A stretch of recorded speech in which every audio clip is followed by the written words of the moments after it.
नहमदुहु व नुसल्ली अला रसूलिहिल करीम अम्मा बाद फ़ाऊज़ु बिल्लाहि मिनश शैतानिर रजीम बिस्मिल्लाहिर रहमानिर रहीम। अल अंबिया वरसतुल अंबिया औ कमा क़ाल अलैहिस्सलातु वस्सलाम। हमारे भाई कारी मोहम्मद रहमतुल्लाह सियालवी साहब दामत बरकातहुमुल आलिया, इन्होंने हमें वक्त दिया, अल्लाह इनकी उम्र दराज फरमाए, और बड़े ख़ूबसूरत लहजे में, बड़े बेहतरीन लहजे में अल्लाह तबारक व तआला के प्यारे हबीब की नात ख़ानी पेश फरमा रहे थे और दिलों को मुनव्वर फरमा रहे थे। इस तरह के आलिम दीन कुर्रा हज़रात जब तक दुनिया में रहेंगे तो दुनिया में दीन का निज़ाम जो है वो रहेगा।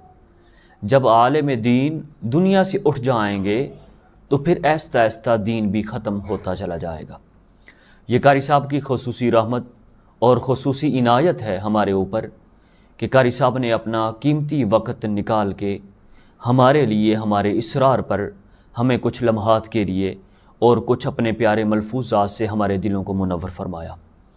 अल्लाह तबारक व तआला के प्यारे हबीब लजपाल करीम आका ने फरमाया, अल अंबिया वरसतुल अंबिया, कि अंबिया के जो वारिस हैं वो उलमाए किराम हैं, यानी जो आलिम दीन है वो अंबिया के सही मानों में वारिस हैं।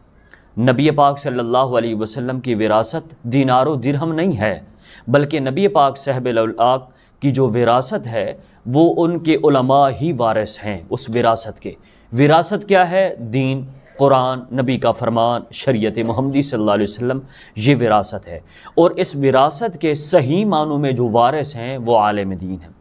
हदीस पाक में आता है, नबी पाक साहिबुल औलाक ने फरमाया कि कल क़यामत के दिन एक आदमी को बुलाया जाएगा, उसकी नेकियां और उसके जो गुनाह होंगे वो दोनों को दोनों बराबर होंगी, लेकिन अल्लाह तबारक व तआला फरमाएंगे, ए अल्लाह के बंदे, तेरी नेकियां जो हैं तेरे गुनाह बिल्कुल बराबर हैं, लेकिन अगर एक नेकी और होती जो तेरे गुनाहों पर गालिब होती तो मैं अपनी रहमत से तेरी बख्शिश कर देता।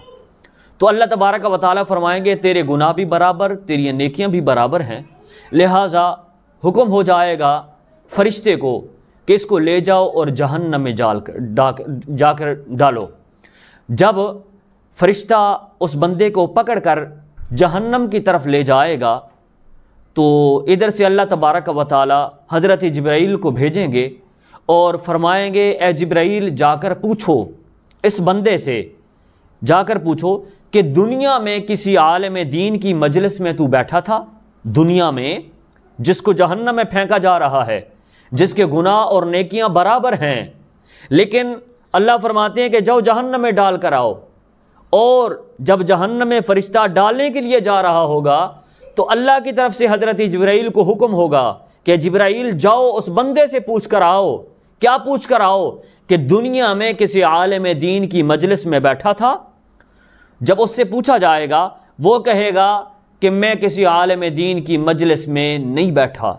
तो अल्लाह फरमाएंगे कि काश कि अगर तू आलिम दीन की मजलिस में बैठा होता, आज वो आलिम दीन तेरे हक में सिफारिश करता तो तुझे मैं जन्नत में भेज देता।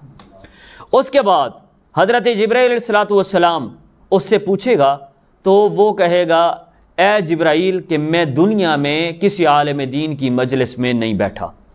फिर अल्लाह तबारक व तआला हज़रत जिब्राइल को दोबारा फिर भेजेंगे और अल्लाह तबारक व तआला फरमाएंगे, ए जिब्राइल जाकर पूछ कर आ कि किसी आलिम दीन को तूने दोस्त रखा था, किसी आलिम दीन को तूने दोस्त बनाया था, ताकि अगर आज वो तेरा दोस्त, वो आलिम दीन तेरा दोस्त, अगर वो सिफारिश करे तुझे जन्नत में भेज दूंगा।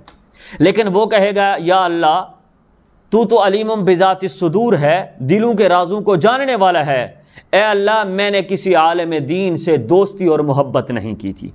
लिहाजा फिर अल्लाह तबारक व तआला हज़रत जिब्राइल को भेजेंगे और हज़रत जिब्राइल अलैहिस्सलातु वस्सलाम को फरमाएंगे कि जा उससे पूछ कर आ, उस बंदे से जिसको जहन्नम में डाला जा रहा है, कि दुनिया में किसी आलिम दीन के साथ दस्तरखान पर बैठा था रोटी खाने के लिए, खाना खाने के लिए।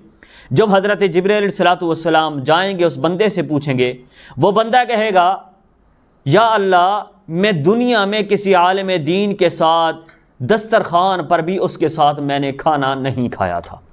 اس کے بعد پھر اللہ تبارک و تعالیٰ فرمائیں گے کہ جا اس بندے سے، جبرائیل پوچھ کر آ اس بندے سے جس بندے کو جہنم میں ڈالا جا رہا ہے، اس بندے سے پوچھ کر آ کیا اس گلی میں، جس گلی میں تو رہتا تھا، کیا اس گلی میں کسی عالم دین کا گھر تھا؟ اگر گھر تھا تو اس عالم دین سے سفارش کرا کے تب بھی تجھے جنت میں بھیج دیتا ہوں۔ یعنی کہ بار بار اللہ تبارک و تعالیٰ کی رحمت گوارا نہیں کرتی کہ یہ جہنم میں جائے، اور ایک عالم دین کی شان کو واضح کیا جا رہا ہے، اگر اس کے ساتھ دنیا میں اس کو دوست بنایا تھا، وہ عالم دین سفارش کرے جنت میں بھیج دے۔ دسترخوان پہ بیٹھا تھا، عالم دین سفارش کرے اس کو جنت میں بھیج دے۔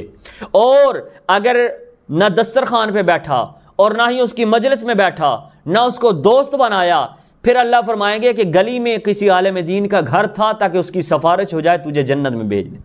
تو وہ کہے گا اے ارحم الراحمین، یا اللہ تو تو علیم بذات الصدور ہے، تو تو دلوں کے رازوں کو جاننے والا ہے۔ ہمارے محلے کے اندر، ہماری گلی کے اندر کوئی عالم دین ایسا نہیں تھا جس کا وہاں گھر ہو۔ تو پھر اللہ تبارک و تعالیٰ فرمائیں گے چلو یہ بتلا، جبرائیل سے فرمائیں گے جو اس سے پوچھ کر آؤ، یہ بتلا کہ تیرا حسب یا تیرا نسب کسی عالم دین کے ساتھ ملتا ہے؟ کسی عالم دین کے ساتھ؟ تو وہ بندہ کہے گا کہ نہ میرا حسب ملتا ہے اور نہ ہی میرا کوئی نسب ملتا ہے عالم دین کے ساتھ۔ تو پھر بھی اللہ تبارک و تعالیٰ کی رحمت جوش میں آئے گی، تو حضرت جبرائیل کو اللہ تبارک و تعالیٰ فرمائیں گے اے جبرائیل جا پوچھ کرا، یہ پوچھ کرا کیا تیری ایسے آدمی سے محبت تھی کہ جو تیری ساتھ جس کی محبت تھی، کیا اس کی آگے پھر عالم دین کے ساتھ محبت تھی؟ وہ کہے گا ہاں یہ میں جانتا ہوں کہ میری ایک آدمی کے ساتھ محبت تھی، پھر اس آدمی کی آگے عالم دین کے ساتھ محبت تھی، تو اللہ تبارک و تعالیٰ اس عالم دین کو بلا کے اس آدمی کی سفارش کر کے جنت میں بھیج دیں گے۔ یہ ہے عالم دین کی شان۔ لیکن آج کل صورتحال یہ ہوتی ہے کہ عالم کو پہچانتے نہیں ہیں، عالم کی قدر نہیں ہے، عالم کی قدر نہیں ہے۔ اللہ کی قسم کھا کر کہتا ہوں، عالم دین کی قدر کرو، یہ عالمی ہے، یہ اللہ کے ولی ہے، یہ قاری قرآن حافظ دین ہے، یہ امام مساجد کے امام ہیں۔ اگر یہ دنیا میں نہ ہوتے تو اللہ کی قسم کھا کر کہتا ہوں قیامت برپا ہو جاتی۔ اس لیے اپنی مسجدوں کے امام کو غنیمت سمجھو، عالم دین کو غنیمت سمجھو، قاری قرآن کو غنیمت سمجھو، ان کی محبت جو ہے اپنے دل میں بٹھاؤ، ان کے ساتھ محبت کرو گے یوں سمجھنا کہ دین کے ساتھ محبت کر رہے ہو، قرآن کے ساتھ محبت کر رہے ہو، اور نبی کے فرمان کے ساتھ محبت کر رہے ہو۔ دعا کرو اللہ تبارک و تعالی مجھے بھی اور آپ کو بھی عالم دین کے ساتھ محبت کرنے کی توفیق نصیب فرمائے۔ وآخر دعوانا ان الحمد للہ رب العالمین۔